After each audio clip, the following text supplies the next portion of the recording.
Pur trattandosi di action o comunque di un list movie, i vostri personaggi sembrano muoversi secondo le regole classiche del western, sono entrambi laconici eppure molto significativi, vengono definiti dalle loro azioni e mai dalle loro parole. Come li avete letti voi e quanto è stato impegnativo ma anche divertente interpretarli?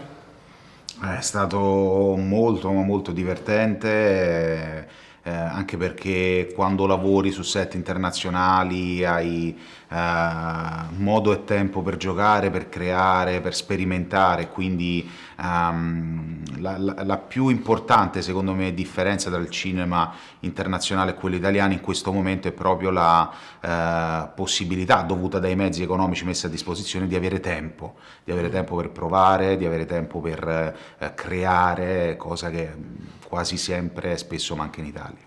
No, ma cogli una cosa importante, questo è un film di genere ed mi piace molto l'associazione al cinema western. Noi italiani siamo stati maestri in passato del cinema di genere e anche del genere western, quindi è stato un codice espressivo bellissimo da praticare. Come spesso accade con i sequel, il confronto con il capitolo precedente è inevitabile, questo lo legge benissimo. Mi chiedevo che rapporto avete con il precedente capitolo, è qualcosa a cui vi siete approcciati ancora prima per creare meglio i personaggi o ci siete arrivati in un secondo momento e ne siete rimasti a distanza? No, io ero un grandissimo fan del primo film, che è uscito credo 7 anni fa, e quindi l'avevo visto e rivisto più volte. E poi quando il regista Christian Gudegast mi ha chiamato per propormi questo personaggio ero strafelice, contentissimo, nonostante la sfida di dover parlare una lingua non mia oltre all'inglese, che in questo caso è il serbo, e fare una preparazione abbastanza intensa per le scene action. Sì, anch'io ho amato moltissimo il primo capitolo perché si tratta di un film action ma d'autore, nel senso che è scritto benissimo e quindi figurati, sono stato felicissimo di entrare in questo nuovo capitolo e chissà che magari ce ne saranno anche altri. Speriamo. Mi chiedevo, avete avuto mai margine sul set per improvvisare tanto sul dialogo quanto su dinamiche action oppure era tutto strettamente organizzato? No, Christian è un regista molto intelligente, viene da una scuola importante e soprattutto si è fidato molto degli attori, quindi spesso abbiamo discusso con lui delle scene, abbiamo proposto le nostre cose e molte cose poi sono state il frutto di questa collaborazione. Assolutamente, abbiamo avuto la fortuna di lavorare con attori di grandissimo spessore, pronti a recepire ogni indicazione, ogni nuova modifica, e secondo me poi il risultato del film è proprio dovuto a questo mix di cose. Sì, anche non fosse per il fatto che gli americani hanno un'idea molto vaga della mafia, no?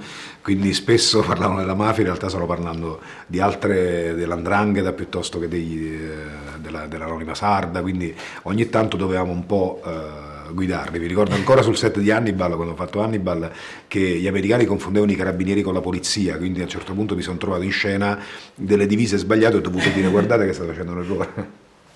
Torno all'action, c'è un film più di un altro a cui siete legati o è un genere? Beh, ci sono tanti film, sono un grande appassionato di film action, immagina quindi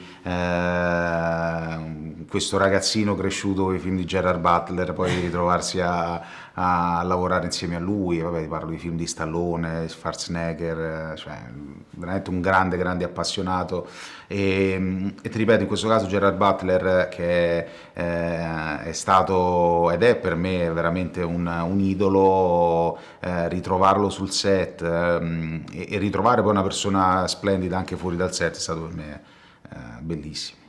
No, io l'action lo guardo come spettatore in genere, però non mi piace tutto l'action, nel senso che dipende un po' di cosa parliamo.